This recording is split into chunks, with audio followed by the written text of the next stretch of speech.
Hey y'all, it's Katie and Levi, and we are back for another 3 Looks 1 Palette Plus review video. This time it's going to be on the BH Cosmetics Sweet Shop Pistachio palette. Levi is not exactly ready to nap, and I'm not sure when the other kids are going to wake up, so I was like, you know what, I can go ahead and do this video with him on my lap, and hopefully he stays here pretty quietly while we chit-chat about this palette, and the majority of it's going to be during this tutorial, so I figured he could join me for this part of it. But yeah, today I'm going to be sharing with you guys 3 looks that I created with the Sweet Shop Pistachio palette from BH Cosmetics, and I'll also be giving you guys my overall review at the very end of it. And then, per usual, as I go throughout the tutorials, I always give you guys in-depth thoughts and opinions on each of the shades as I use them. But before we do that, I do want to do my Instagram shout out for today. For today, my Instagram shout out, I'm going to have to bend this way so I don't make Levi run into all my palettes. But for today's Instagram shout out is going to be Imaginary Cosmetics. She commented on my most recent post and left me such a sweet comment. So thank you so much. You are my Instagram shout out for today. And per usual, if you want a chance to be featured at the beginning of my videos during my Instagram shout outs, all you have to be doing is following me on Instagram. I'm LadyKatie92 over there, and comment on my posts as I post them. And then when I sit down to film, I just randomly select a commenter to shout out in my videos. So yeah, with all that said, let's go ahead and just jump right into the tutorial, and then I can sum up my thoughts at the very end. With this first look, we are diving right into the shade Soft Serve, and I am putting that all into my crease and just starting to warm up the crease with that shade, since it is a fairly light shade. And while it is very pigmented, it is still a very light shade. As you can see, it's very much a pastel, a very sheer type of colorful shadow, if that makes sense at all. Like, the pigment is still there. It did build up nicely. I felt like it gave me a decent amount of pigment, but overall the shadow itself is relatively sheer and just all around very soft, which, as I said, was kind of what I was wanting, because then I followed that up with Nutty, and I'm putting that right into my crease to add the depth in my crease that I want, and using that previous shade that I put down to kind of mesh and blend the two together to create a really nice and seamless ombre. I will say with Nutty, this is the first time I used the palette, and I noticed that I felt like I had to work a little hard to get Nutty to not only stick into my crease, but also to feather up and blend and mesh with the first color. I wasn't sure if it's because I already had a shadow down, but while it looks like it's going on nice, like I had no issues, the overall look looked very nice. I just noticed that Nutty took a little bit of extra work. But anyway, moving on to Cone or Cup, the darkest shade, I'm packing that on my outer corner, and I was very pleased with how pigmented and smooth the shadow was. It's an extremely deep and pigmented green, which can be very intimidating and difficult to use, especially with such light colors in my crease. But as you're going to see as I speed through this, it was actually very easy to mesh and blend that into the lighter tones. I just went back and forth with all the brushes and kind of played with it, not really adding too much extra color, but just using those brushes to buff and blend it. And I thought it blended together very seamlessly, and especially in the moment, I didn't feel like I had to work that hard. And overall, I was very impressed with not only how pigmented the shadow is, but how easy it was to work with while still being pigmented. Next, I'm taking Crunch on a flat brush, and I'm putting that in the very center of my eye, kind of meshing it and blending it into the very dark matte shade that I put on my outer corner.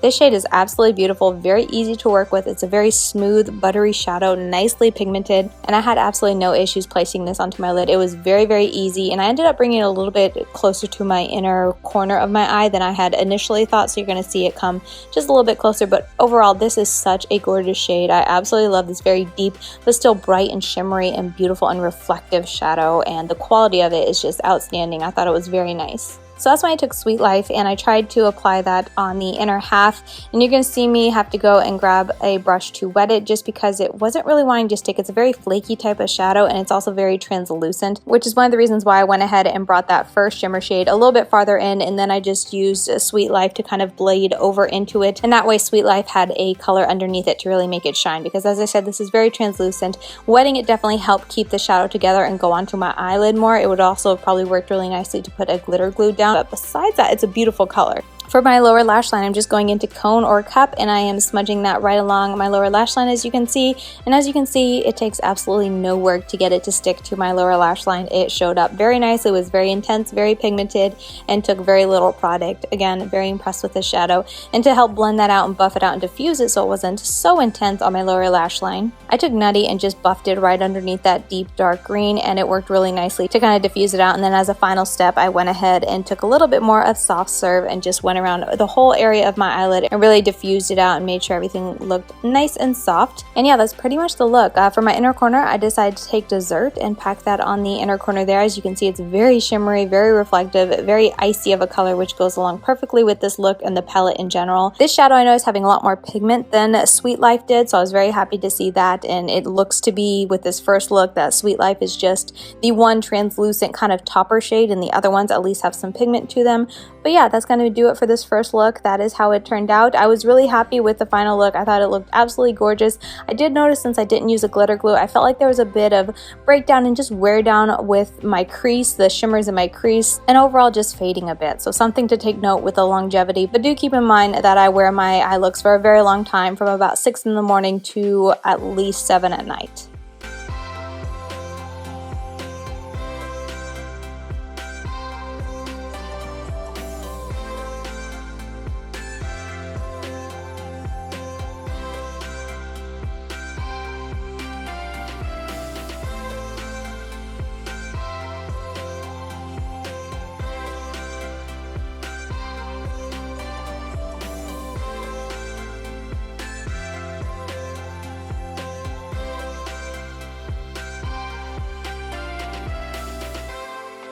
Alright, so diving right into my second look, I'm going in with Nutty. I wanted to use this shade again just to be able to get more of a feel for it and see if it was just that one-time spoof with that first look, and I'm just applying this right into my crease.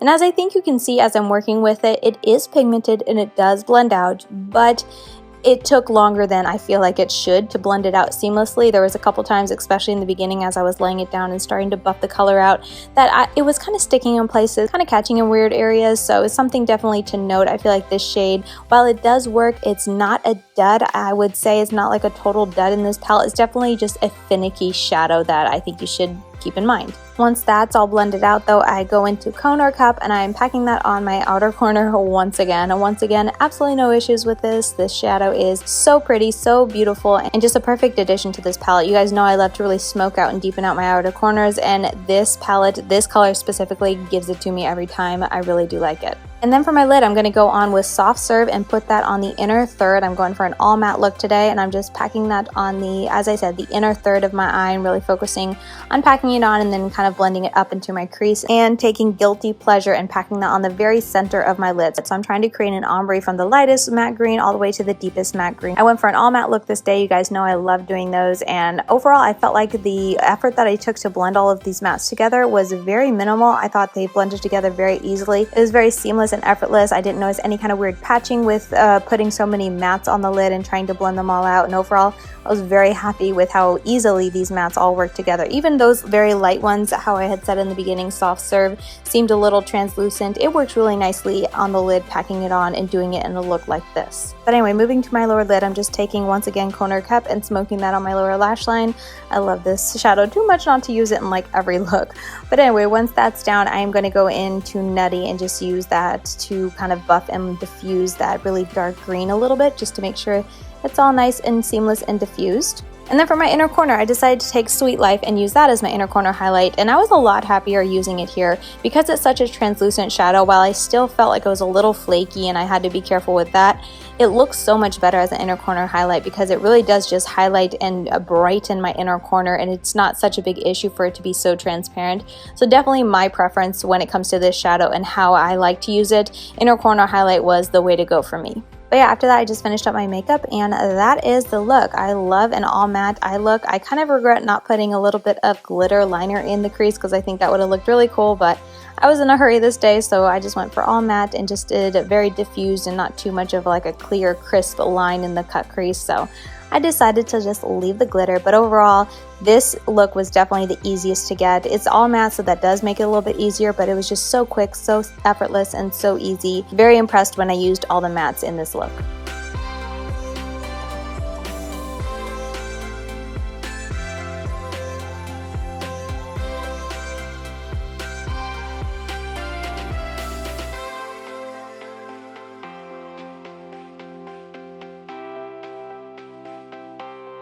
Alright, so for the third and final look, I'm going into Guilty Pleasure, and I'm starting to warm up the crease with that shade, and as you can see, it's a nicely pigmented shade. Again, kind of like with the first matte in the palette, it's a bit of like a translucent but still pigmented shadow. It's very interesting. I don't know if that's making sense at all. It's very pigmented, as you can see, like you can see color, but at the same time, it looks a little bit of a see-throughness as you're blending it out. I hope that makes sense, but overall, I do like it. It's just maybe not the most pigmented or my preference when it comes to the most pigmented type of matte, colorful green.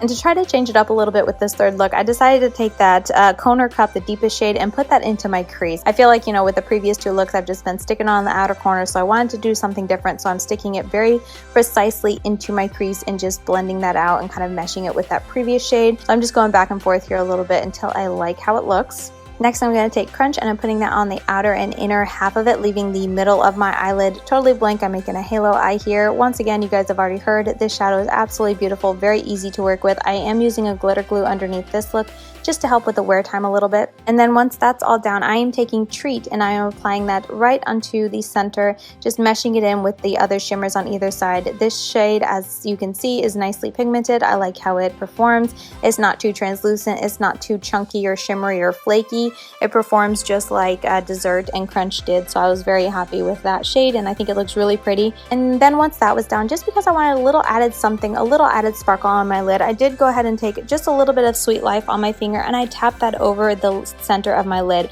I don't know how well you can tell on camera, but it definitely added a little bit to my look. It added a little extra sparkle in person, so something to note with that being more of a topper shade. I wanted to try it as a topper shade and I thought it performed really nice to give that little bit of extra sparkle to the look.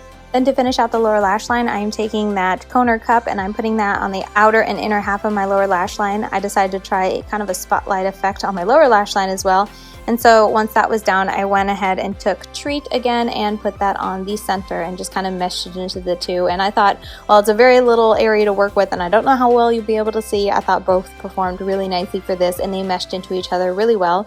And then just to kind of wrap it all around and, you know, make sure everything meshed, I took a little bit of Guilty Pleasure and went around the edges of the entire like lower lash line and just kind of buffed and blended it all out and made sure it was all nice and soft and diffused. And then for my inner corner, I'm going to be taking Dessert again and packing that onto, as I said, my inner corner. And I feel like that just gives so much light and brightness to this look. I absolutely love that as an inner corner shade. It's very reflective, very bright, and very easy to work with and just very easy to also diffuse around my inner corner. I do like how easy that was to achieve that look. But yeah, that's going to be the third and final look. Let me know what you guys think. Wear time on this lasted a lot better. I definitely feel like the glitter glue helped not only the shimmers look better and stay longer, but also prevent it from kind of fading and kind of crackling up throughout the day. So definitely a really good primer and a glitter glue underneath the shimmers really helps this palette perform the best and last the best all day.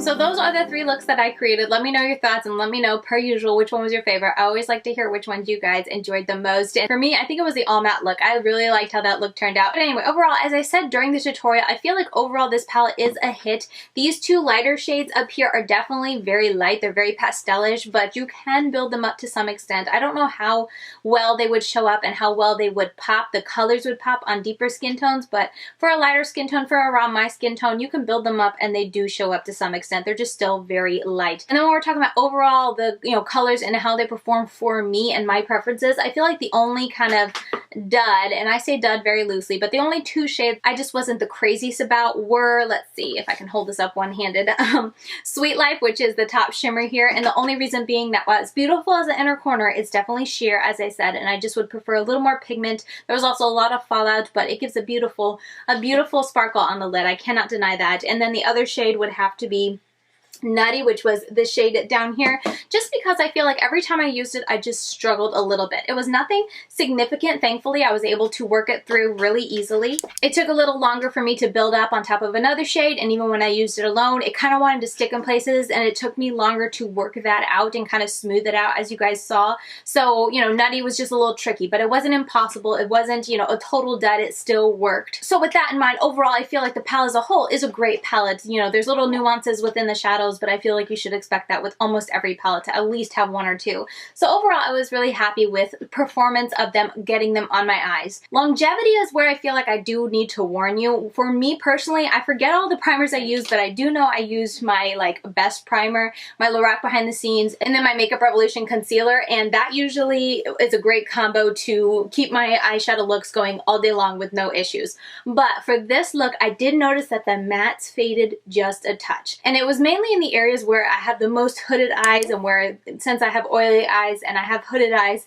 they kind of crease in that area, and that was where I started to see. Now, it was never anything significant, but it was definitely more so than my higher end palettes, my indie palettes, you know, the formulas that I know and love. It definitely broke down more so than they did. Now, as I said, it was just a little bit, it was nothing significant where when you looked at me, you know, just passing in a mirror, you're like, oh my goodness, your eyeshadow is creasing. It wasn't anything like that, but at the end of the day, when I looked in a mirror and really like looked at my eye looks, I could tell and see where it was starting to break down, where it maybe faded a little bit throughout the day, and it just wasn't as good as the beginning of the day. So in saying that, I feel like if you didn't have a really good eyeshadow primer and you do have oily eyelids, I feel like you're going to run into issues with creasing and or fading. So maybe if you get this and, like I said, you have oily eyelids, you're experiencing these issues, maybe try a really good eyeshadow primer and see if it helps you. So I just feel like you have to definitely prepare your eyelids and, you know, go the extra mile when preparing this. I just feel like the quality of the eyeshadows isn't the best in the longevity aspect, I guess is what I'm trying to say. It's just a little faulty, just not as good as some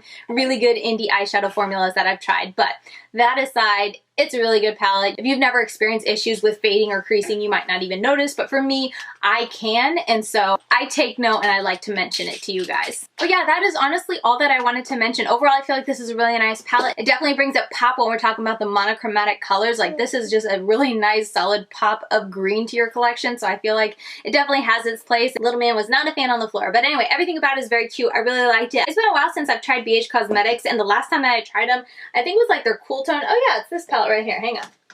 This palette, their Cool Marble Stone Cool Stone collection. The packaging, I like cardboard over plastic, so that right there put it up. But even formula wise, I remember not being the biggest fan of this palette, and just like how it performed, how it built up, and then how it wore. So I feel like they've definitely improved, and also, like I said, packaging and presentation has improved. And trying this, I'll definitely be open to trying more from BH Cosmetics if they release something that interests me. They're definitely back on my radar. I feel like I've always kind of written them off because I don't remember liking the formula. But anyway, yeah, that's about it for the review. I hope that you guys found it helpful. I hope you guys enjoyed the tutorials. Maybe if you have this palette, gave you some inspiration, or if you're considering this palette, help you decide if you need it or if you would enjoy the looks you could create from this. So above all, I hope it was just beneficial and enjoyable for you guys. But yeah, with all that said, we're gonna go now. Yeah, we're not having it right now, so I'm gonna go. But yeah, give it a thumbs up on your way out if you did find this beneficial or just enjoyable. And with all that said, I will see you very soon in my next video. Bye, guys.